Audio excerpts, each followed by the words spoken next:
Hey there my friends, my name is Calvin Augusta and I want to thank you for checking out this video.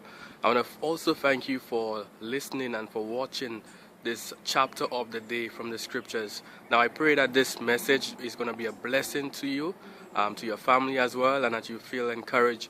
But also reach out to me on Facebook. I'm going to put my links in the description below so that we can connect and also help and encourage one another. So I pray that today's message is a blessing to you. And I look forward to connecting with you even more, and may God continue to bless you. Bye for now. Judges 8. Then the men of Ephraim said to him, "What is this that you have done to us, not to call us when you went to fight against Midian?" And they accused him fiercely. And he said to them, "What have I done now in comparison with you? Is not the gleaning of the grapes of Ephraim better than the grape harvest of Abiezer? God has given into your hands the princes of Midian, Oreb and Zeeb. What have I been able to do in comparison with you?" Then their anger against him subsided when he said this. And Gideon came to the Jordan and crossed over, he and the 300 men who were with him, exhausted yet pursuing. So he said to the men of Succoth, "Please give loaves of bread to the people who follow me, for they are exhausted, and I am pursuing after Zebah and Zalmunna, the kings of Midian." And the officials of Succoth said, "Are the hands of Zebah and Zalmunna already in your hand, that we should give bread to your army?" So Gideon said, "Well then, when the Lord has given Zebah and Zalmunna into my hand, I will flail your flesh with the thorns of the wilderness and with briars." And from there he went up to Penuel, and spoke to them in the same way, and the men of Penuel answered him as the men of Succoth had answered. And he said to the men of Penuel, "When I come again in peace, I will break down this tower."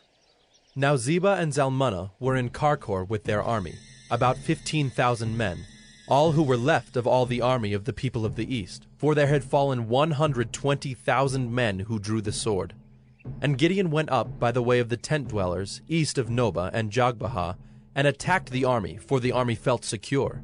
And Zebah and Zalmunna fled, and he pursued them and captured the 2 kings of Midian, Zebah and Zalmunna. And he threw all the army into a panic. Then Gideon the son of Joash returned from the battle by the ascent of Heres, and he captured a young man of Succoth and questioned him.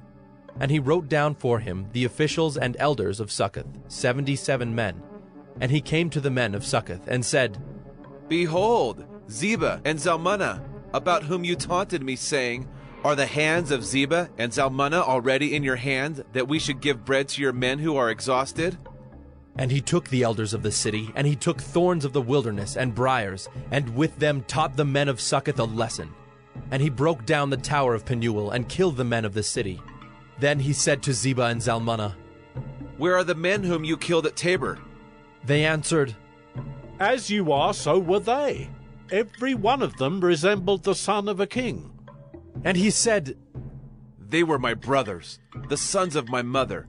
As the Lord lives, if you had saved them alive, I would not kill you." So he said to Jether his firstborn, "Rise and kill them!" But the young man did not draw his sword, for he was afraid because he was still a young man. Then Zebah and Zalmunna said, "Rise yourself and fall upon us, for as the man is, so is his strength." And Gideon arose and killed Zebah and Zalmunna, and he took the crescent ornaments that were on the necks of their camels. Then the men of Israel said to Gideon, "Rule over us, you and your son and your grandson also, for you have saved us from the hand of Midian." Gideon said to them, "I will not rule over you, and my son will not rule over you. The Lord will rule over you." And Gideon said to them, "Let me make a request of you. Every one of you give me the earrings from his spoil." For they had golden earrings, because they were Ishmaelites. And they answered, "We will willingly give them." And they spread a cloak, and every man threw in it the earrings of his spoil. And the weight of the golden earrings that he requested was 1,700 shekels of gold, besides the crescent ornaments and the pendants and the purple garments worn by the kings of Midian, and besides the collars that were around the necks of their camels. And Gideon made an ephod of it and put it in his city, in Ophrah. And all Israel whored after it there, and it became a snare to Gideon and to his family.